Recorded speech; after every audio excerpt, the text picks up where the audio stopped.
On Steelers Nation, this is Big B, Brian Hanley, and this is Steelers Almighty, fastest growing podcast, Steelers podcast going on YouTube today, people. So got a good show for you guys today, man.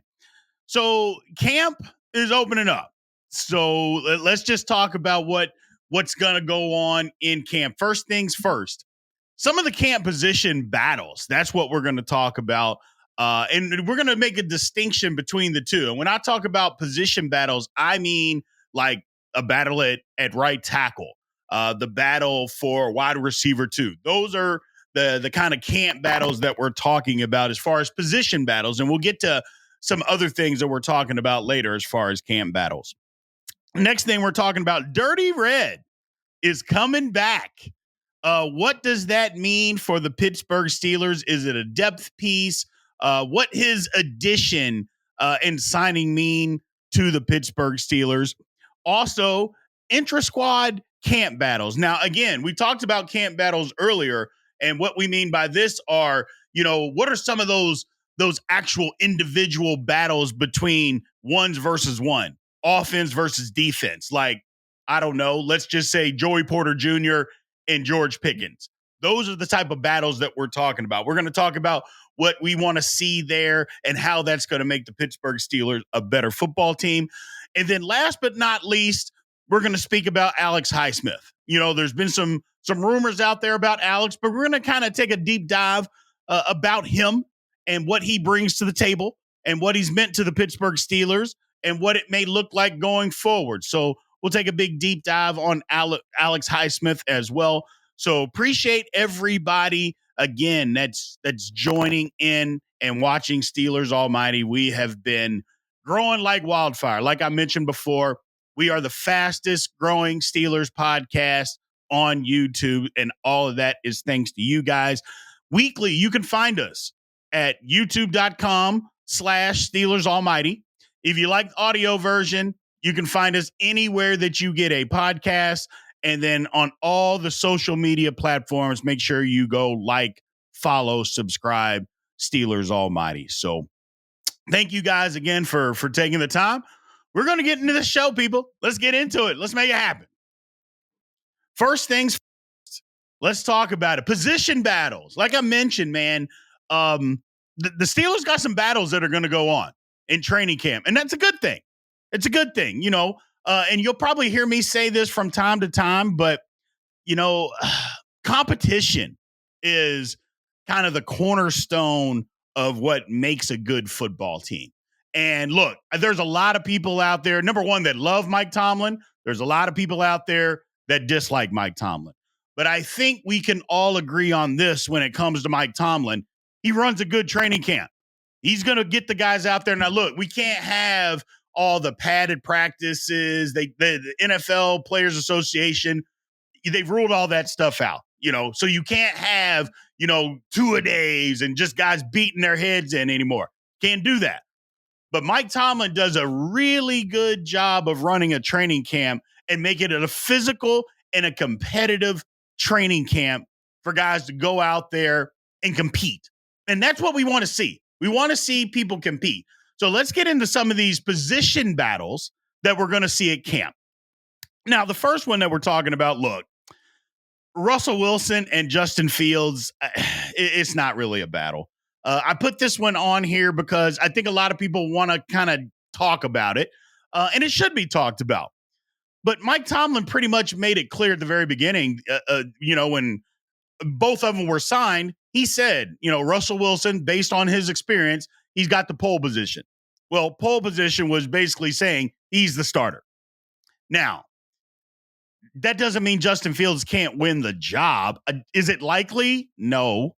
The one thing that we do know that is true, the reports coming out of camp, and look, these things only get leaked out either by the Steelers or by reporters that are actually watching the practices. Justin Fields didn't look too good in OTAs and in minicamp. He didn't look great. The thing that I think people have to understand and start to come to some fruition about Justin Fields is maybe he's not as good as what his athletic ability is. And I think that sometimes gets lost. Now, Does that mean that that's the case? No. Does it mean that once pads get on, Justin Fields might turn into a totally different quarterback and maybe light years better than what we saw at minicamp and OTAs? We hope that it is. But we also have to come to the realization of maybe he's just a backup. It's not the first time that a guy's been drafted this high, that's got ability, that's shown that ability, but for whatever reason, can't get over the hump, can't be a competent starter or a consistent starter in the National Football League. Again, I'm not willing to write off Justin Fields yet. I'm not there, not even close to being there. But we do have to have that as a reality that maybe this is what it is. Having said all of that, this is Russell Wilson's job. This is his job to lose, and I don't even think it's a job to lose. I just think it's his job. For him to lose it, which means he's going to have to play awful. And I said it on the podcast last week. Please go check it out if you haven't already. Playing like he played last year is not awful. That's not what I'm talking about. Again, people that are saying that he played awful last year, that's just an internet narrative that got started for a bunch of people that don't understand football. That they don't understand football. Because if Russell Wilson played, or better yet, if Kenny Pickett played exactly how Russell Wilson played last year, Kenny Pickett would still be on the team. He'd still be the starter. Fans, coaches, executives, everybody would be super excited. But yet when it's Russell Wilson, he's washed. Give me a break. I don't want to hear it. Russell Wilson's job. And I think he's going to win. Obviously, he's going to win the job. I don't even think it's a real battle. Moving on. And now this one apparently is a real battle. Troy Fautanu and Dan Moore Jr. Look, I think I'm trying to be as nice as possible because I love my Steelers. And I love everybody that plays for the Steelers. But look, Troy Fautanu was brought in to play tackle and to play tackle right now. You can say, well, look at Broderick Jones. The first couple of games, he wasn't ready. We don't know that he wasn't ready. He just wasn't out there playing. That doesn't mean he wasn't ready. And once he got out there, didn't he play pretty daggone good last year? Yeah, he did. And why do the Steelers always have to be the team that works in the rookie slow? Why can't we just, hey, this guy's really good. Let's put him out there right now. Especially with the Steelers' record schedule at the beginning of the season. Isn't it better to get these guys out there and get them some real-time game reps before we know what that back end of that schedule looks like? I think we do. Yeah, we do. And having said that, he's a better talent than Dan Moore Jr. Now, look here, people. I'm not going to continue to just bash Dan Moore Jr. That's unproductive. But we can speak the truth about him. Dan Moore Jr. hasn't played a very good left tackle. Broderick Jones is now the left tackle, and he was brought here for that reason. Dan Moore Jr. said, yeah, I view myself as a left tackle. So that's telling you he doesn't want to play right tackle. He tried to do it. He said he's not very good at it. He's not comfortable at playing right tackle. And we have a rookie, Troy Fautanu, who has played right tackle, wants to play right tackle, told the Steelers in his pre-draft interview he felt more comfortable playing right tackle. If Dan Moore Jr. beats out Fautanu for the right tackle spot, we got problems, Steeler fans. I'm just telling you that right now. I'm just saying it. If Dan Moore Jr., a guy who doesn't want to play the position, has told you he's not any good at it, if he beats out the guy that wants to play it and is more comfortable there and has more talent, the Steelers are in trouble on that. Oh, my goodness. I don't even want to talk about it. You know how bad that would be? It would just be awful. Awful. Because we know what we're going to get with Dan Moore Jr., man. You can say whatever you want about, oh, well, he's got all the experience. He does. But it wasn't good. It just wasn't. And that's why we brought in the guys that we brought in. It wasn't for them to sit on the bench. You're not bringing in first-round offensive line draft picks for them to sit behind a guy that we've seen play that isn't that good. Sorry, that's just the way that it is. We got to have Fautanu win this job, period, end of story. And I actually think he will. Now to another big battle. Slot corner. Whoo! Things heated up after Cam Sutton got suspended. Now, it's not like we didn't think he was going to get suspended. We knew he was going to get suspended. But it's more of, what does it look like? What does the team look like after that? Well, we got some names here. These are the people that I believe are in the running. Now, there might be some other people out there that may get into the running, but I don't think so. I think these are the guys, man. I think it's Beanie Bishop, Corey Trice Jr., and Ryan Watts. I think those are the guys. I've been on record. I said it last week. I'll say it again this week. I think Ryan Watts can be that guy. I think he's a big physical guy, and I think he's got a quick twitch. I also said that I think safety might be his best position, but I think he can play some slot corner. If he can, I think he wins the job. Corey Trice Jr., look, man, without the injuries, a lot of people were talking about how his grade was better than Joey Porter Jr.'s. I mean, those are just facts. Now, granted, injuries count as part of the grade, and lo and behold, again, he came to Pittsburgh and he got hurt. But if he's not hurt and can play, I like it. I like it. And he's got a shot. He is he is definitely the best when you're talking about the three. Beanie Bishop, I didn't have him on the roster when we did our 53-man roster a few weeks back. I didn't have him making the team. Now that we know how long and what Cam Sutton, his suspension is, yeah, I got Beanie Bishop making the team. Is he going to win this job? I don't think so, but don't count him out. Don't count him out. I mean, he's fiery, feisty, and he's a good football player. He is. Little short, but you know what? Sometimes short corners can play, especially at that position. You know, we saw Mike Hilton. Mike Hilton wasn't a skyscraper, and he was a damn good slot corner for the Steelers. So maybe Beanie Bishop is in that mold. I don't know. I still am on record. I like Ryan Watts, man. I do. I want to see him win that job. Wide receiver number 2 is next, man. Oh, my goodness. Now, this one can be tricky. You got Roman Wilson. You got Van Jefferson. You got Calvin Austin III. You also have a trade possibility, okay? All those options are out there. Now, 2 that are not, Scotty Miller, Quez Watkins. Look, it's not that I forgot them, so I know people are going to say, hey, you forgot about them, B. No, I didn't forget. They're just not wide receiver 2. That's all. They're not in the running. If they're our wide receiver 2, we're in trouble, and a lot of guys got hurt. That's what I'll say. So they're slot receivers. I'm not saying they can't play or don't have a place on the team. I'm just saying at the wide receiver 2 spot. Now, I know you guys have heard me say this over and over again, and I'm going to keep saying it because I think it's important. Roman Wilson needs to win this job. Now, whether he does or not, I don't know, because, again, at minicamp and OTAs, he looked like a rookie. He did. He looked like a rookie that was just trying to get his feet wet and make sure that he was doing the right things. Well, camp is not the time. You got to turn it on. And we know how physical of receiver he is. And I said this last week. Maybe that's what he needs. Maybe he needs to get popped in the mouth one good time with pads on so he can understand it's time to go, young man. And maybe minicamp and OTAs was literally just that, for him to get, I don't know, the cobwebs shaken loose. Hopefully he does. And then he can start playing fast and physical because he's a very physical receiver.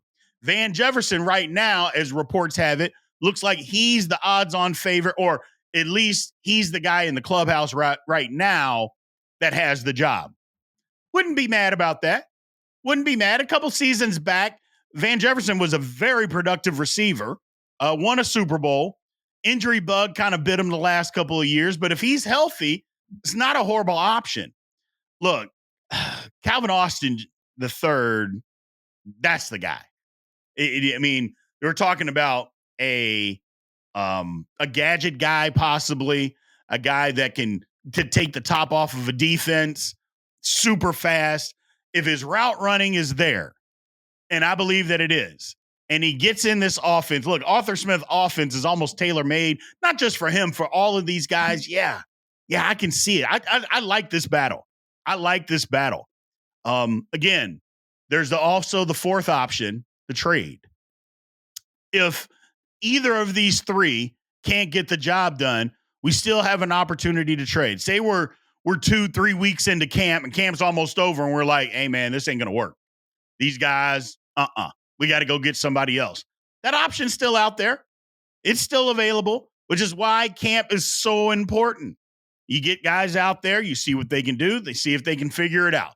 If they can't, then we got to go get a guy. And it's probably going to be costly because if you're trading in camp, you know you don't have something. Teams know you don't have something, and they're going to hold you hostage a little bit. You know, and that's kind of the thinking of, well, why didn't you do this earlier? Why didn't you go get a guy earlier? I mean, it is what it is, people. At this point, it just kind of is what it is. But I like that. In that option, I want Roman Wilson to win the job. That's who I am rooting for to win that job. Now, lastly here, as far as position battles, here's one that is going way under the radar for Steeler fans. Peyton Wilson and Elandon Roberts. Look, Elandon Roberts did everything he could last year for us. Played well. Let's not kid ourselves. He played well. He is not the best cover guy. He's not the most athletic guy, but an extremely good tackler and a thumper. But when he was asked to cover guys last year, he did an admirable job. But look, let's not beat around the bush. Peyton Wilson is miles more athletic than he is. His upside is through the roof. It just is. And the quicker that he can get on the field, in my opinion, the better the Pittsburgh Steelers are. Don't talk to me about injuries. I don't want to hear that. He's played 2 full seasons of football. He hasn't been injured. I don't want to hear that. Okay? The thing that I know is this guy got drafted. It was one of the steals of the draft. You get the best middle linebacker in the draft at the end of the 3rd round. When does that ever happen? It doesn't. People scared off by injury. Okay, he's played. I mean, guys get hurt in football. It's the way it works. I don't think we should be afraid of that. I think his upside is just so much more than Elandon. And again, we're not knocking Elandon. We just think that Peyton is better here at Steelers Almighty. I would love to see him win that job. I like Peyton Wilson. I do. Let's move on, people. Let's move on. All right. Dirty. So Tyler, I think it's Matakevich.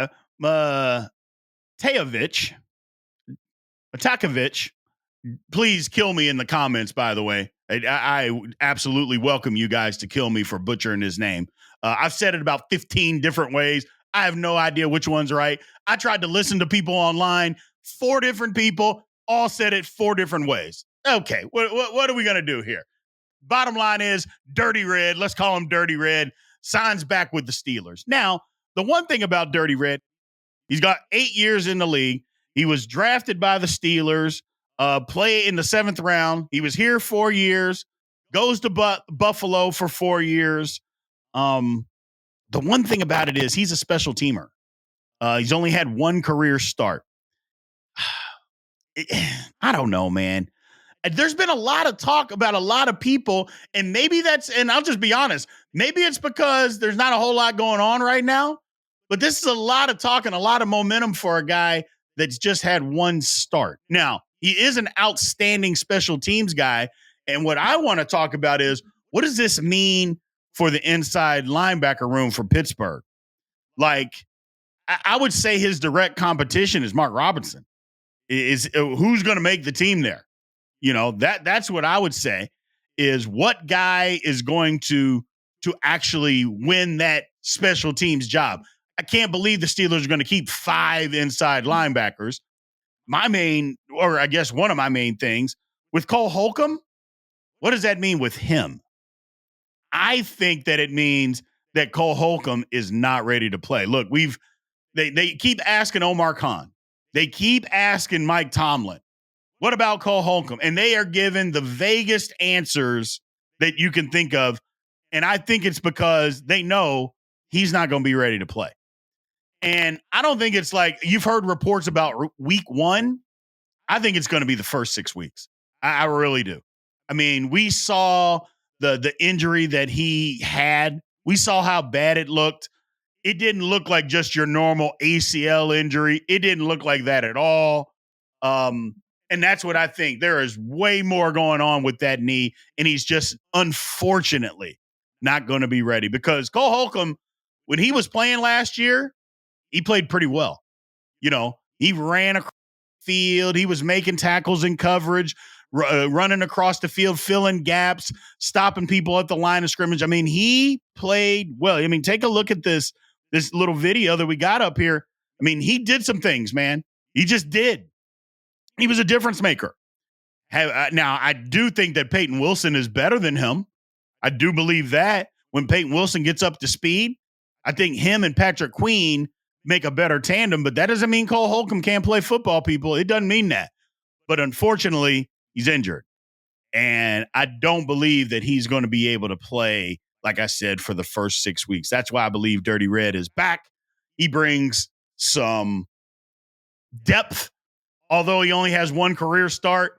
This isn't a knock on Dirty Red. This is just a fact, Steeler fans. Dirty Red's in our starting lineup. Again, I've said this about a couple of things already today. Yeah, we're in trouble. We're in trouble. If he's starting for us, we're in trouble. That means a lot of guys have gotten hurt, and we've got to put him out there. Special teams guy. That's what he is. Special teams guy and very good depth. Good locker room guy. Good signing. Going to be a battle, though. Going to be a battle for him to make the team. Him and Mark Robinson, that's what I believe. Who's going to win that job, man? Who is going to win that job? So we got a poll question, though. First poll question of the day. Let's bring up the poll question here. So I guess what we're talking about is Dirty Red. If Cole Holcomb is not ready to start the season, who should start next to Patrick Queen? And you've got your answers there. Is it Peyton Wilson? Is it Elandon Roberts? Or is it our man Dirty Red? Who should start? Make sure to leave all of your answers in the comment section. We appreciate that. Got a quick halftime here for you people. Again, want to thank everybody for viewing, for subscribing, for commenting and all of that, man.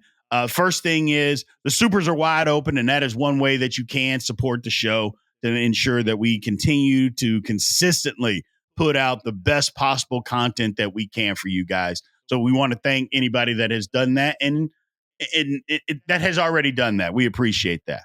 Secondly, one of our favorite forms of support are the comments. Y'all know that I love going back. We try to answer every single comment that you guys put out there, man, because that's important to us. If you guys are taking the time to actually leave a comment, whether it's good or bad, I mean, you don't have to agree with everything that we say. I mean, again, we're all just fans, man. We're out here talking. None of us are journalists or anything like that. And we're not even trying to pretend that we're journalists. But we try to take it from a former football player's perspective, a fan's perspective, and we put it out there, and we love to go back and forth. So I appreciate all the comments. Remember, everybody, like, follow, subscribe, share anything with anybody. Just let them know Steelers Almighty. We're still coming. We're still growing. Like I said, we're about 100 days old, just 100 days old. So we're just getting started, people. We are literally getting started, and we want to thank everybody for their support. Let's move on. All right. So we talked about position battles earlier in the show.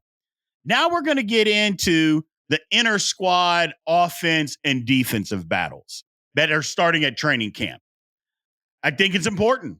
Some of these offense and defensive battles are going to decide who the actual starter at a position is. And we'll get into that when we go down the list of these. So I think these are some of the battles that we are looking forward to. You guys have mentioned some of these in the comments, some videos of what you guys want to see. So we kind of put a list together. And so these are some of the battles here. First one, George Pickens and Joey Porter Jr. I mean, look, iron sharpens iron, people. 1 versus 1, 2 budding stars. Can Joey Porter Jr. establish himself as a shutdown corner in the National Football League and be a top 10 corner According to Pro Football Focus, he's only number 32 when he ended the season at number 20 last year. But that's a different conversation. Different conversation for a different day. Pro Football Focus. You know how I feel about the nerd analytics. We'll get into that a little bit later. But yeah, I think George Pickens actually wins this battle. Now, again, we're not going to see a lot of this in like team periods because you're not doing that 1 versus 1. We're talking about 1-on-1s, 7-on-7, individual drills, things of that nature. We're going to see that. We want to see that. And again, Mike Tomlin does a great job of creating the competition. And that's what we want to see. And George Pickens, in my opinion, will get the best of Joey Porter Jr. just for the simple fact he's just more athletic, man. He's just an athletic freak. Just an athletic freak. Better quarterback play. He's just an athletic freak. I can't wait to see what George Pickens does this year. Doesn't mean that Joey Porter Jr. is not any good either, before anybody says that. I think he's a top 10 corner right now. I think he can get higher. That's how much confidence, though, I have in George Pickens. Move on. Now, the next one, look here. At TJ Watt versus Moore and Fautanu. When I was talking earlier, when I mentioned how Fautanu, or better yet, when the position battle, we're going to see who wins. TJ Watt is going to whip both of these guys. That's going to happen. I mean, he's the best defender in the league, one of the best ever as far as a Pittsburgh Steeler. He's that good. He is just that good. Having said that, these other two got to fight, man. And that's what we want to see. We want to see those two fight. Look, Dan Moore Jr., that we went over that. Does he really want to play the position? I'm not sure. Troy Fautanu, I think he's a rookie that says, I'm comfortable playing on the right side. I prefer the right side. Well, okay, here's your baptism to the National Football League. You got the best defensive player in the league that you're going to have to battle during camp. That's how you get better. That's literally how you get better, man. You can't simulate anything that would give him anything more than this. This is so good for him. And he's got to win. He's got to put up the fight. And I think he will. I really think he will. But that's a offensive defensive battle that I believe is going to decide a position. Because whoever puts up the best fight and handles their own against TJ Watt, that's the guy that's got to win the job. That's just my personal opinion. Next up, another offensive line, defensive pass rusher, Alex Highsmith and Broderick Jones. Look, Broderick Jones has been named the starter as the left tackle. Alex Highsmith is pretty good. And I think both of these guys are going to make each other better. I mentioned this earlier. Iron sharpens iron. Yeah. Now, is Alex Highsmith TJ Watt? No. But that doesn't mean he's not good, because he's absolutely good. Broderick Jones moving over to his more natural left tackle position. I love it. Going to make both of them better. It's a key battle. Again, it's not going to decide who wins the job. I think it's just going to make each other better, which in turn makes the Pittsburgh Steelers better. Great battle there. Now, here's one that's pretty low key, is Zach Frazier and Keanu Benton. Now, look, Zach Frazier is the starting center for the Steelers. You've seen some depth charts out there that say that he's not yet. He's the starting center. Okay. And he needs to be the starting center. And he's going to play well. Here's the thing. A center doesn't really block a guy one-on-one. That's few and far between.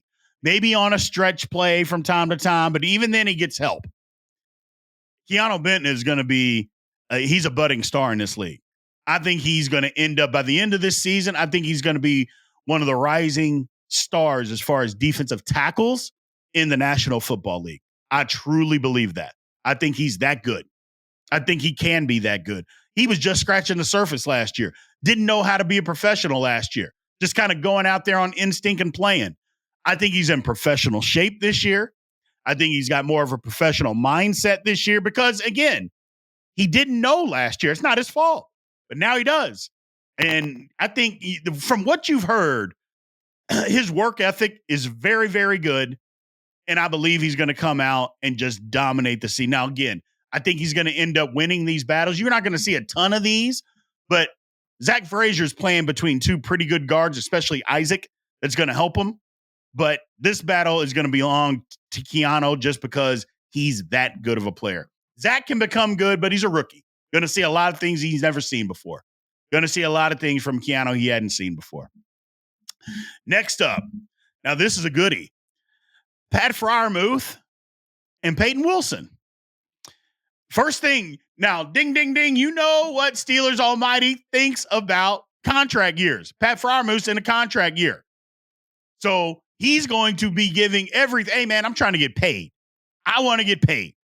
And if he's wanting to get paid in camp, if he doesn't get his contract before camp, then this is one of the ways that he's going to do it. Going out here and dominating during training camp. Hey, guys, what are you doing? Get me signed before the season starts, please.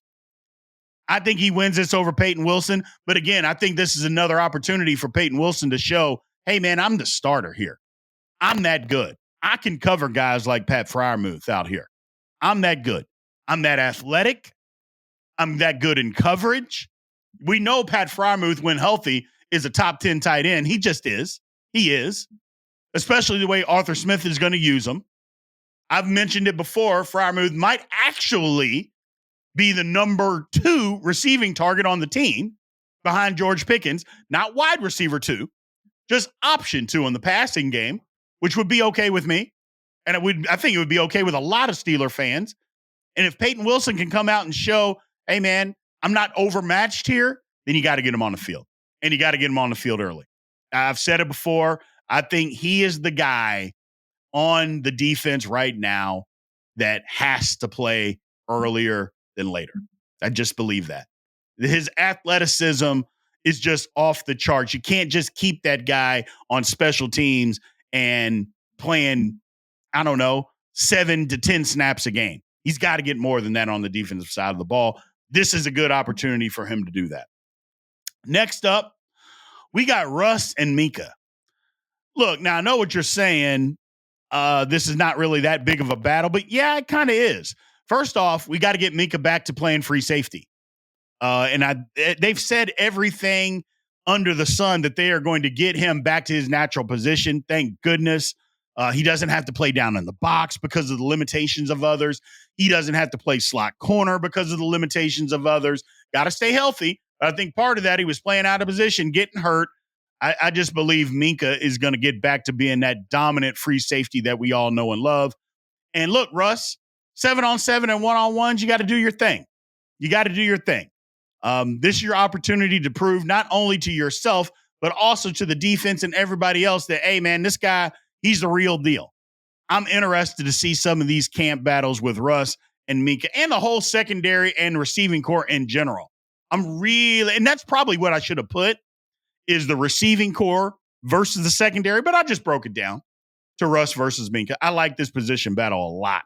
I think Russ needs to win more than he loses. I'll be honest with you. I think Russ needs to win more than he loses.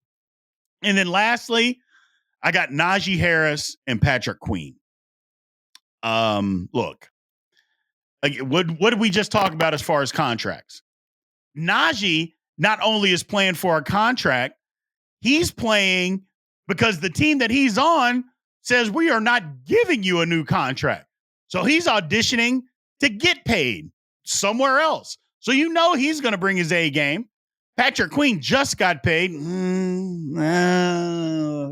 It's usually not good. When guys get paid, you know how we feel. When guys get paid, they usually take a step back. Come on, Patrick Queen. Prove Steelers Almighty wrong. Prove us wrong, man. Prove us that, hey, man, you're just as hungry after you got paid. Hopefully that's a real thing. Another thing to keep in mind with all of this, just because guys are teammates does not mean that guys are not competing 100% at camp. It doesn't mean that at all. They absolutely are. These are their jobs. They're trying to either get paid, keep their job. This is their livelihood. And they look at it that way. They're professionals. So yes, they can go out here and beat each other's head and all of that stuff in practice. They can play spades, they can play dominoes, they can go grab a drink, whatever. They can do that later. But while they're in practice, especially training camp, yeah, they're competing. They're getting ready for a season. They're trying to win a job. And that's what this is all about. Doesn't mean you hate each other. There's going to be fights, but it doesn't mean you hate each other. It just means, hey, man, I'm competing. This is how you compete. Everybody's out there trying to win a job, trying to keep a job, trying to get paid. That's what we want. Again, I've said it twice. I'll say it a third time. Mike Tomlin does an outstanding job of keeping training camp competitive. He just does. And the Steelers are going to be ready. Now, whether that's good or not, I don't know. I happen to think it is, by the way. But we'll find out. Bottom line, the physicality isn't going to be the issue for the Pittsburgh Steelers. The competition in training camp isn't going to be a reason why the Steelers season is bad if it happens to go bad. That won't be the reason why, because they're going to be ready to play. Let's move on, people. Let's move on here. All right. So Alex Highsmith, a little player spotlight on him. Look, I like Alex Highsmith. I think he's a phenomenal football player. He was a third-round pick, 2020, from Charlotte. I think a lot of people thought Alex Highsmith was – I thought, first of all, they hoped he would be good. You're not drafting a guy in the third round to think he stinks. So I think they hoped that he would be good. I think he's probably played a little bit better than expectations. His problem, though, is that he gets overshadowed by TJ Watt. I mean, when you're playing next to or across from the best defensive player in the National Football League, you get overshadowed. And again, that's not his fault. I mean, what's he supposed to do? I mean, TJ Watt is that good. Take a look at some of the numbers on what both of them have done. They're pretty, I mean, they kind of tell the story. I mean, look at the graph here. They literally tell the story on what both of them have done. So they both play the run very well. They have tackles. Now you look at TJ's numbers. The thing about that, he's missed some time. He's missed some time. And still, this graph is from 2020 when Highsmith got drafted. He's missed some time. But yeah, that's what it looks like. That's literally what it looks like. The best season that Alex Highsmith actually had was when TJ Watt wasn't there. He missed a lot of, you remember a couple years ago, TJ Watt missed a lot of time. He was hurt. Highsmith had 14 and a half sacks. Best season that he's had when Watt wasn't there. Now, you look at some of that and you're thinking, man, that doesn't even make sense. Yeah, you would think you get more sacks with people with their focus on TJ Watt. My thing is maybe Watt just beats him there, And as Steeler fans, you see that a lot and you're like, yeah, it's not that Highsmith isn't getting there. He's getting pressure. He's getting back there. Watt just beats him to the punch. That's how good Watt is. I like Alex Highsmith. I think he's a good player. Now, unfortunately, we have to take a look at Pro Football Focus. And again, Pro Football Focus isn't horrible. It's not horrible, man. It's a tool. We at Steelers Almighty don't think it's the ultimate tool, but it is a tool. Here we have what Pro Football Focus shows. First of all, they have TJ Watt at number 4, which I think is just outlandish, but whatever. Whatever. Again, analytical nerd stats. But on the second hand, we got Alex Highsmith. And he comes in at 19, and he is right in between Hassan Reddick and Will Anderson Jr., which both of those guys are outstanding pass rushers. Outstanding. So while we don't like Pro Football Focus for everything, this ranking kind of makes sense. It doesn't make sense for TJ Watt. I'll throw that out there. But this one, it shows that Alex Highsmith is a pretty good football player. Shows that he's a pretty good football player. Because we would take Will Anderson Jr. and Hassan Reddick in a second. Anybody would. And he's right in between those guys. So he's doing some good things. Now, here's another issue. I have heard, not just me, we have heard, all of us have heard Alex Highsmith's name being thrown around in a trade. I don't know, man. I think Omar Khan, if they did this trade, I would think he was nuts. I think he was nuts to trade Alex Highsmith and probably a draft pick. I heard Dan Moore Jr. I'm not sure they would take Dan Moore, or they would want him. I'm not sure they would need that, but probably a draft pick for Brandon Aiyuk. And then you have to turn around and pay Brandon Aiyuk $30 million. I think Omar Khan would actually be nuts. I think he would be nuts. But now that I sit here and think about it, maybe it's not so nuts. Because follow me on this. Say they do trade him, and let's leave the money with Aiyuk aside. We get Aiyuk, leave that aside. Maybe the Steelers are thinking, you know what? We've got Nick Herbig, and we've got him to play. We've got Peyton Wilson that can also play rush in. There's still free agents out there. Marcus Golden is another guy, that's a free agent outside linebacker. Maybe that's the move. Maybe that's what Omar Khan is thinking. We've got Nick Herbig, and he's playing very, very well. We're going to put him out there. We get our wide receiver that we need. I don't know, Big B. Maybe I talked myself into this one. Like I said, I thought at first glance it seemed, oh, come on, man. What are we doing? But then you sit down and you think about it, and it's like, maybe that's not horrible. Again, I'm out on $30 million for Aiyuk, and I don't care what. I'm out on that, but that wouldn't be horrible, would it? That would not be horrible. To trade Alex Highsmith, get Brandon Aiyuk. I'm sure you're going to have to give up probably a first, or not a first, but probably a second or a third round pick along with them. But you've got Nick Herbig sitting right there. You've even got Peyton Wilson for depth. If he's not your starting inside linebacker, you could go sign a Marcus Golden off the street, who played very well off the street for the Steelers last year. It's not horrible. I may have talked myself into liking that trade, people. I may have done it. I just may have done it. But here's a poll question. Let's get it up here.